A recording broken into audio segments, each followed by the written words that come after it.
এখানে দেখুন পাশ থেকে গাছ বেরোতে শুরু করে দিয়েছে। পরবর্তীকালে এই গাছগুলো যখন অনেক বড় হয়ে যাবে, এখান থেকে শিকড় বেরিয়ে আসবে, তখন কিন্তু এগুলোকে ছাড়িয়ে আলাদা করে এখান থেকে চারা তৈরি করা যাবে। প্রিয় দর্শক, আশা করি সবাই খুব ভালো আছেন। আমি তন্ময় আপনাদের সবাইকে নমস্কার জানাই। আপনারা দেখছেন ফ্রেশ অক্সিজেন। এই গাছ গরমের শুরু থেকে ফুল দেওয়া শুরু করে, শীতের আগে পর্যন্ত ফুল দেয়। মোটামুটিভাবে ফেব্রুয়ারি মাস থেকে কুড়ি চলে আসে। এখন আমার এটাও কুড়ি এসছে, ফেব্রুয়ারি মাসের দিকেই এসছে, কিন্তু এখনও ফুলটা খোলেনি। আর কিছুদিনের মধ্যেই এটা খুলে যাবে। আর এ ফুল দেবে মোটামুটি শীতের আগে পর্যন্ত এই গাছে ফুল দেবে। এই গাছটা আমি বসিয়েছি এখন 1 বছরও হয়নি। খুব ছোট্ট একটি গাছ বসিয়েছিলাম, পাতাগুলো এরকম ছোট ছিল। তার মধ্যেই গাছটা দেখুন কত সুন্দর গ্রো করেছে এবং ফুল চলে এসছে। গাছটা আমি কিনেছিলাম রথের মেলাতে, কিনে তারপর সেপ্টেম্বরের দিকে গাছটাকে আমি তুলে টবের মধ্যে বসিয়েছি। দেখুন গাছটা কত সুন্দর গ্রো করেছে।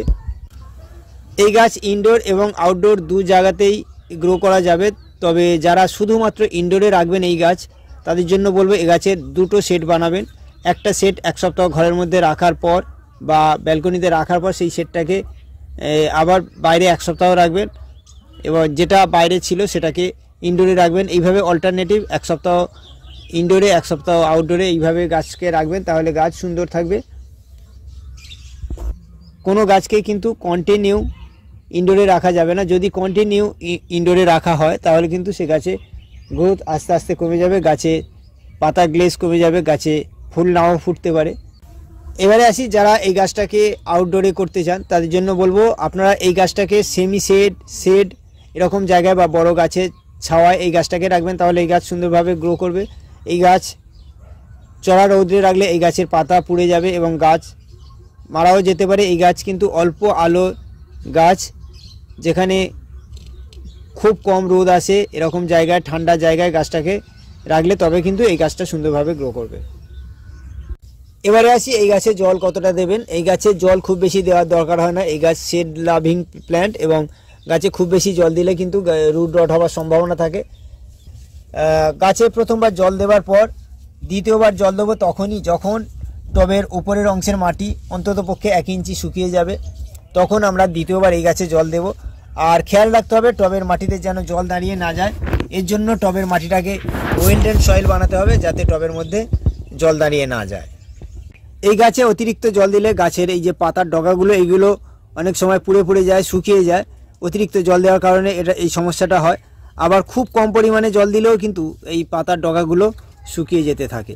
সেই জন্য এই গাছে জলটাকে ঠিকঠাক দিতে হবে, কন্ট্রোল করতে হবে জলটাকে। খুব বেশি জল দেওয়া যাবে না, আবার খুব কম পরিমাণেও জল দেওয়া যাবে না। এবারে আসি এই গাছে কী ধরনের খাবার দিতে হবে। এই গাছে কিন্তু সরিষার খোল পচা জল বা সরিষার খোল একদমই দেওয়া যাবে না। যদি সরিষার খোল পচা জল বা সরিষার খোল দেওয়া হয় তাহলে কিন্তু এই গাছের সমস্যা দেখা দিতে পারে। সেই জন্য এই গাছে সরিষার খোল বা সরিষার খোল পচা জল একদমই দেওয়া যাবে না।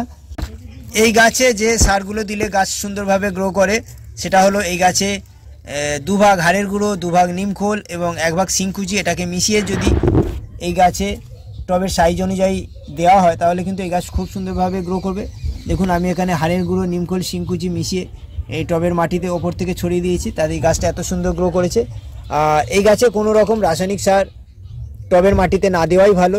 যদি রাসায়নিক সার যে কোনো সমরেশ্বর NPK যদি পাতা স্প্রে করতে পারেন সেটা ভালো হবে, কিন্তু টবের মাটিতে রাসায়নিক সার না দেওয়াই ভালো।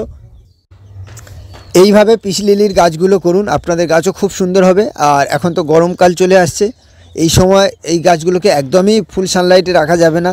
কোনো বড় গাছের ছাওয়ায় বা সেমি শেডের মধ্যে গাছগুলোকে রাখতে হবে, তাহলে গাছগুলো খুব ভালো থাকবে। আর যদি অন্য কোনো গাছের বিষয়ে কিছু জানার থাকে বা রোগ পোকার প্রতিকার সম্বন্ধে কিছু জানার থাকে, আপনারা কমেন্ট করে জানাতে পারেন। যারা এতক্ষণ ধৈর্য ধরে আমার এই ভিডিওটি দেখলেন তাদেরকে অসংখ্য ধন্যবাদ জানাই। ভিডিওটি কেমন লাগলো অবশ্যই আপনাদের মতামত জানান। যদি ভিডিওটি ভালো লাগে তাহলে প্লিজ লাইক এবং প্রিয়জনদের মধ্যে শেয়ার করবেন, আর সবাইকে আরও বেশি করে গাছ লাগাতে অনুপ্রাণিত করবেন, এই আশা রাখি। সবাই সুস্থ থাকুন, ভালো থাকুন। আবার আসবো নেক্সট কোনো ভিডিও নিয়ে। আজকের মতো এই পর্যন্ত, ধন্যবাদ।